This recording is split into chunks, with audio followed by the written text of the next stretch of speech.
Përmbledhja e ngjarjeve kryesore të ditës në Radio 7. Zbatimi i projektit Safe City në Shkup ul me 50% shkeljet e qarkullimit rrugor në kryeqytetin e Maqedonisë së Veriut. Në ditën e parë të zbatimit të tij, sipas zëvendës kryeministrit Bekim Sali, janë regjistruar mbi 150.000 kundravajtje, ndërsa në ditën e dytë ky numër ra me 50% ose rreth 60.000. Sipas numrit dytë të qeverisë, pritshmëritë janë që kundravajtjet të ulen në 2-3.000 deri në momentin e aplikimit të plotë të sistemit. Sali sqaroi se projekti nuk ka të bëjë me shtrirjen e aksionit vetëm në 3 qytete, por në të gjithë vendin. Projekti Safe City synon përmirësimin e infrastrukturës rrugore dhe mbikëqyrjen e zonave urbane përmes teknologjisë, duke sjellë një reduktim të ndjeshëm të kundravajtjeve dhe aksidenteve në qytetet ku është zbatuar. Me një shumicë prej 2/3 Kuvendi i Maqedonisë së Veriut të zgjodhi përbërjen e re të Komisionit Shtetëror Zgjedhor. Nga 92 deputetë të pranishëm, 83 votuan pro, që ish ministri Bojan Marixhi të bëhet kryetari i ri i Komisionit Shtetëror të Zgjedhjeve. Abdush Demiri u zgjodh nën kryetari i Komisionit Shtetëror të Zgjedhjeve, ndërsa Aleksandr Dashtevski, Svetlana Karapetrova, Boris Kondarko, Angel Cheristov dhe Ditmir Esheu u zgjodhën antar të Komisionit Shtetëror të Zgjedhjeve. Komisioni përbëhet nga 7 antar, 1 kryetar, 1 nënkryetar dhe 5 antar të tjerë. Sindikata e pavarur e gazetarëve dhe punojësve të mediave në Maqedoninë e Veriut merr pjesë në proteste në mbështetje për rritjen e pagës minimale, por dhe të gjitha pagave të punëtorëve në vend. Sindikata konsideron se pjesëmarrja në protestën e thirrur nga Lidhja e Sindikatave është një mënyrë dinjitoze për të treguar nevojat e punëtorëve. Ata thonë se arsyet për këtë vendim janë të qarta, veçanërisht në industrinë e mediave, e cila vitet e fundit ka pësuar rënjet e vazhdueshme të ardhurave të punojësve të angazhuar në media si dhe të kushteve të punës. Kryeministri i Maqedonisë së Veriut Istra Meskovski paralajmëron se nuk do të ketë zgjedhje të parakohshme parlamentare. Në një intervistë televizive, Meskovski informoi se mund të shkohet vetëm në zgjedhje të rregullta. Opozita shqiptare ka vijuar kërkesat e saj për zgjedhje të parakohshme, shkakër se shumica në pushtet nuk ka legjitimitetin e nevojshëm për qeverisur dhe se nuk përfaqësojnë interesat të shqiptarëve të Republikës Maqedonisë së Veriut. Për këtë arsye, kreu i BDI-s Ali Ahmeti ka kërkuar një tryezë me kryeministrin e vendit. Qeveria e Maqedonisë së Veriut vendosi miratimin e ligjit për prodhimin bujqësor organik, me të cilin bëhet një hap i rëndësishëm drejt mbështetjes së prodhuesve të vegjël bujqësor. Kjo zgjidhje, sipas qeverisë, parashikon procedura të thjeshtuara për certifikim përmes uljes së kostove të inspektimit dhe certifikimit, gjë që pritet ndikojë drejt për drejt në përmirësimin e konkurrueshmërisë së produkteve organike në treg. Krahas asaj synohet të përmirësohet dhe korniza ligjore, duke përmbushur një tjetër detyrim nga procesi antarësimit në Bashkimin Evropian. Përforcojnë radhët e ushtrisë së Maqedonisë së Veriut. Këtë vit ushtria do të pajisë edhe me 42 mjete luftarake të tipit Striker, të blera nga Shtetet e Bashkuara të Amerikës.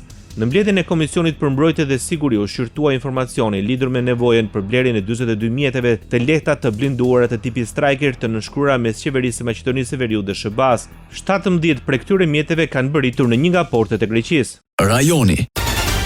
Kosova nuk do të përfitojë nga fondi i Komisionit Evropian për 171 milion eurosh për nxitjen e zhvillimit të infrastrukturës dhe rritjes së sektorit privat në Ballkanin Perëndimor. Zëdhënësi i Komisionit Evropian, Guilan Mercier në intervistë për Radio Europa Lirë deklaroi se ajo ende nuk ka ratifikuar marrëveshjen e kredisë dhe fondeve në kuadër të instrumentit për reforma dhe rritje për Ballkanin Perëndimor. Nga shuma e ndarë për nxitje të zhvillimit në Ballkanin Perëndimor, 94.7 milion euro janë të dedikuara për investime infrastrukturore. 76.3 milion euro për mbështetjen e sektorit privat, ndërsa 2.9 milion euro janë ndarë për 4 projekte të asistencës teknike në Shqipëri dhe Bosnjë-Hercegovinë. Projektet përfshin vendosjen e infrastrukturës internetit me brez të gjerë në Shqipëri, përmirësimin e sistemit të transmetimit të energjisë elektrike në Maqedoninë e Veriut, si dhe ndërtimin dhe rinovimin efikas energjetik të objekteve arsimore në Maqedoninë e Veriut dhe Malë të Zi. Sipas Komisionit Evropian, projektet do të zbatohen nga partnerët e Ballkanit Perëndimor në bashkëpunim me institucionet financiare ndërkombëtare. Zyra e Rregullatorit të Energjisë në Kosovë shtyn afatin për dorëzimin e aplikimeve të operatorëve të sektorit energjetik në procesin vjetor të shqyrtimit të tarifave. Afati i ri është caktuar për në datën 28 janar, pasi kompanitë ende nuk i kanë kompletuar dokumentet. Vendimi për tarifat e reja pritet të merret përpara fundit të marsit, ndërsa ato do të hyjnë në fuqi më 1 prill. Drejtori menaxhues i Zyrës së Rregullatorit të Energjisë, Petrit Pepaj, tha se shtyrja është bërë pasi kompanitë ende nuk e kanë plotësuar dokumentacionin e tyre për aplikim. Sipas tij, pas pranimit të aplikimeve, Zyra e Rregullatorit të Energjisë do të ndërmarrë një shqyrtim të hollësishëm ligjor, regulativ dhe financiar. Pepaj ka theksuar se në këtë fazë nuk mund të paragjykohet nëse do të ketë rritje të tarifave të energjisë elektrike. Ai tha se vetëm pas analizës së plotë dhe procesit të konsultimit publik do të vlerësohet ndikimi i mundshëm tarifor për konsumatorët. Rritet dhënia e kredive në Kosovë. Për vitin 2025, bankat komerciale kanë dhënë rreth 2.68 miliard euro. Në këtë mënyrë është shënuar një rritje prej 3.8%. Krahas asaj, norma efektive e interesit për kreditë e reja ka shënuar një rritje nga 6.1% në vitin 2024 në 6.4% në vitin 2025.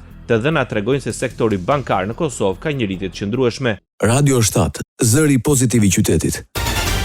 Kuvendi i Shqipërisë miratoi pas 18 orësh në seancë plenare aktin normativ për buxhetin dhe 13 projekt ligje. Me 85 vota pro miratua dekriminalizimi i shpifjes për gazetarët. Ligji shoqërohet me masa mbrojtëse për sigurinë e gazetarëve duke dënuar ata që i kërcënojnë apo dhunojnë për shkak të profesionit. Ministri i Drejtësisë Lamallari cilsoi një shembull të diskriminimit pozitiv që shteti ka ndaj medias. Socialistët u shprehën kundër propozimit të Partisë Demokratike që të hiqet shpifja si vepër penale për të gjithë qytetarët shqiptar. Ndryshimet në kodin penal parashikojnë edhe burg deri në 1 vit për ata që parkojnë makinat anës rrugës kur pengohet qarkullimi autoambulancave, zjarfikseve apo operacioneve të policisë së shtetit. Të gjitha të ardhurat që nuk janë shpenzuar nga institucionet shqiptare për vitin 2025 do të kalojnë në llogarinë e pensioneve. Vendimi është marrë me një akt normativ të Ministrisë së Financave. Ministri i Financave i Shqipërisë Petrit Male vlerësoi se me këtë akt siguruan mbështetjen e shtresave më në nevojë, siç janë familjet që përfitojnë ndihmë ekonomike apo personat me aftësi të kufizuar, si dhe kujdestarët. Për vitin 2025, mbështetja buxhetore për familjet që kanë përfituar ndihmë ekonomike, si dhe për personat me aftësi të kufizuar, arriti në vlerën 25.6 miliard lek apo 256 milion euro, përfshi këtu dhe fondin për bonusin e fundvitit. Ndërsa për kategorinë e pensionistëve, që përfshin bonusin plus indeksimin, fondi buxhetor u llogarit në rreth 120 milion euro. Partia Demokratike kritikoi qeverinë se nuk është aftë të menaxhojë financat publike dhe të çojë paratë e shqiptarëve në drejtimin e dur. Vitin e shkuar, si pasojë e mos realizimit të planit të investimeve, ajo ka realizuar një suficit që përllogaritet në 600 milion euro. Pra imagjinoni qeveria që ndron mbi 600 milion euro, të cilat për hir të disiplinës fiskale, ironike kjo, nuk kanë vajtur atje ku duhet shkojnë, në investime për ekonominë shqiptare. Nga foltorja e kuvendit, Endo Bozo nënvizoi se me aktin normativ, 54 milion euro janë të kategorizuara si shpenzime qeveritare dhe 40 milion euro të akorduara për alp kontrollin. Sipas Bozdos, to financat do të shkojnë për të përballur pagesën prej 120 milion euro për qeverinë shqiptare, që Edi Rama personalisht detyrohet begetit. Me qeverisjen tuaj, atje ku sot ka një tender, ka një hajdutri.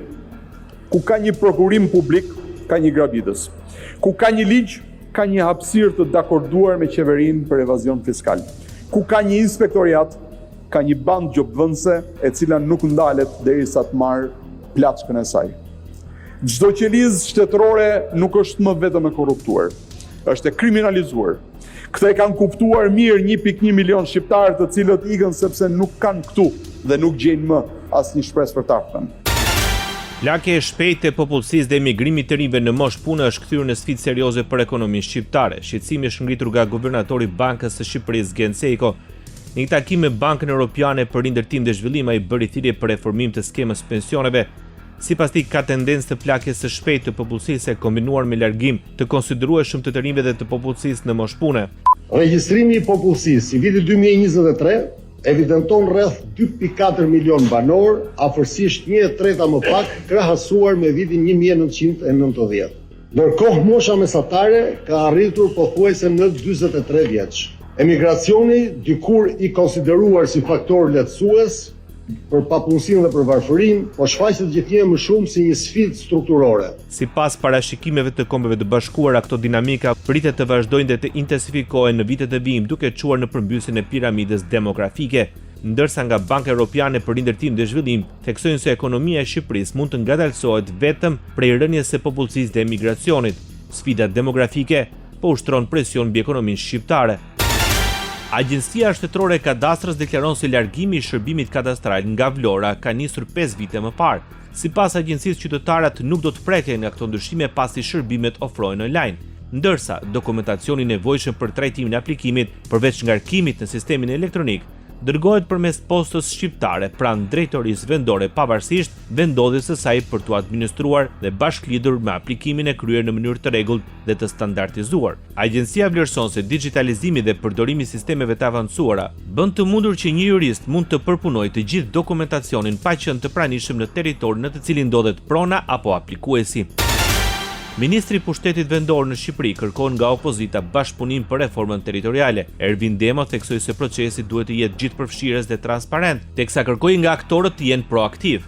Reforma territoriale, unë besoj fort e para duhet bazohet në të dhëna, duhet bazohet në eksperiencë që ne tashmë kemi. Çfarë ka ndodhur gjatë 10 viteve të fundit në territor? Reforma e fundit është futur ose ka marrë jetë në 2015, jemi fiks pothuajse 10 vjet. Kush kanë qenë sfidat që bashkitë janë ballafaquar? Cilat prej tyre është ballafaquar me sukses nga ana e bashkive? Kush janë funksionet që bashkitë nuk kanë arritur dot t'i ofrojnë territor?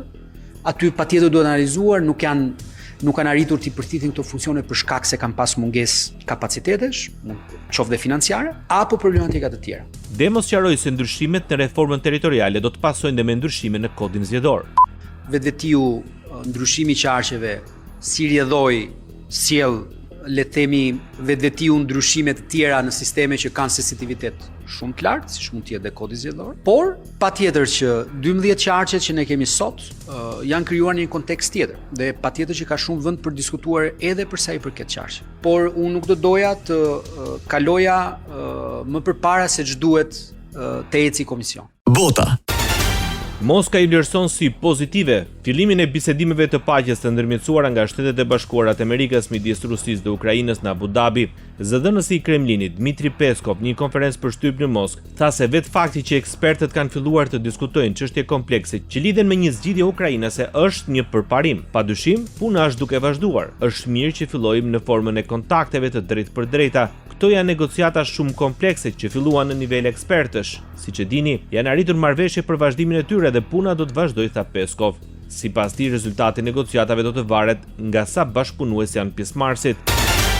Kryeministria daneze Mette Frederiksen është optimiste mbi aftësinë e Europës për të mbrojtur veten. Gjatë një konference në një universitet në Paris ku ishte i pranishëm dhe homologu grinlandez, Frederiksen tha se mbrojtja e Europës do të ishte jashtëzakonisht e vështirë me mënyrë se si janë gjërat aktualisht, por këmbguli se Unioni është në gjendje të bëjë më shumë se sa thuhet publikisht. Sipas saj, riarmatimi i Europës duhet të jetë prioritet për europianët dhe se viti 2035 do të ishte tepër i shtyrë se objektiv.